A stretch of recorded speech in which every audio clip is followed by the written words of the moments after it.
just wanted to show you some of the gamification stuff that I do with my students in the classroom. I guess the whole idea of gamification is kind of putting games behind the learning that you do within your classroom.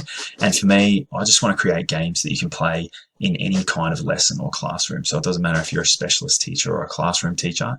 If you're teaching something, you can put the theme behind the learning and you can just play it and put as much points or whatever behind that game. So it doesn't necessarily have to be for a specialist class and tailored to that, which I know a lot of people do.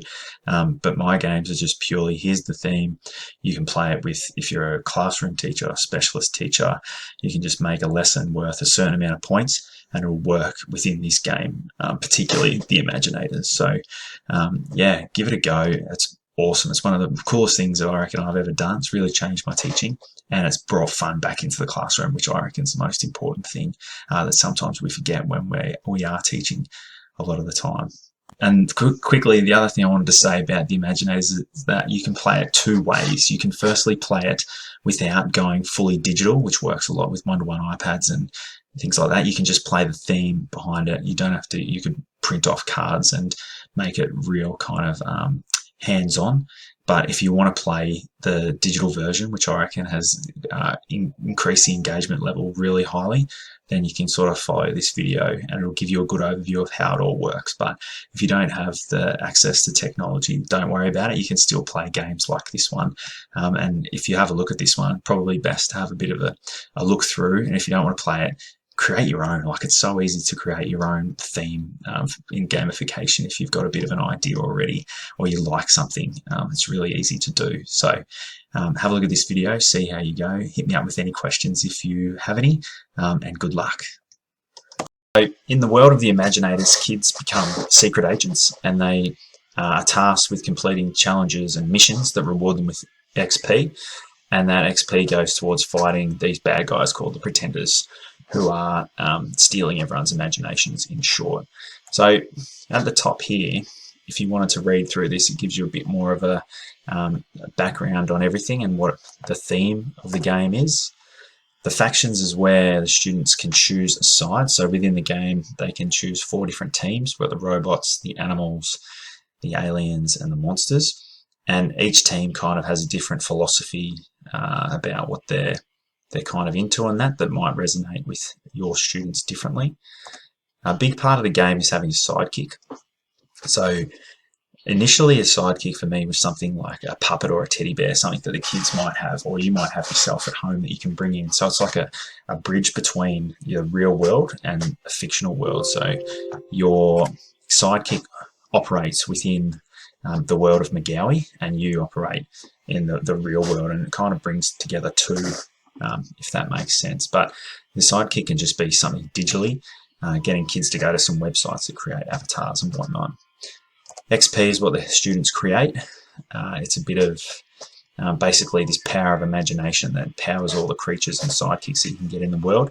The XP is what you give the students for completing the tasks and challenges, and it actually rewards them by moving them up levels and whatnot.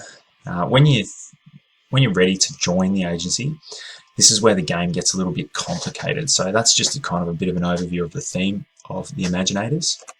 So if you flick through into the website, it will take you to another website on Wix, and we'll load up and have this introduction here. Now when you go to here, you can see at the top you've got join the agency and the agency portal. You can click on them, but it'll miss an important part, which is having the director of the agency address the students in here. So there's a bit of theme music to go with it as well. So Director Sparks kind of gives the kids a lowdown. It's a bit of a hook to make it more realistic that there actually is this agency that exists that's tasked with stopping the Pretenders. So when you're ready to join the agency, again, it's like another portal to the agency where students are going to submit their application. You can skip through that one. So let's say I wanted to join the monsters. Now it's going to take me to a Google form. I'm going to put in my name here. Let's say my sidekick name is Scruffy 1012 1985 and my email. Now it's important that you get your students to put in their correct email, because this is going to send them, they can write something in there if they want. So this is important because the form is going to send something to your students' email addresses. So if we go to the email, you can see here we've got an email. It's actually come from me. I haven't changed that, unfortunately. So it does say that it's from me when it should say it's from a secret kind of no reply thing. You can see it's addressed from Director Sparks, and what we've been sent is our Imaginator passport. So we've got this cool little email here, and then we can click below to access it. Now when your students get this, they'll need to make a copy of it for themselves, and they get their own little passport that they can start to keep to track their XP and badges. So at the moment mine's empty, and you can see I've got all these empty spaces for the different classes that I'm going to get, and then the different character traits and attributes that my sidekick is going to acquire through getting XP. Now if we go back to the website, up here you can see there's the agency portal, and this is where we can get all our badges and stuff. So the password is fun, and then here we have another person who works from the agency who's going to address the students. We've got a choice of side missions and badges.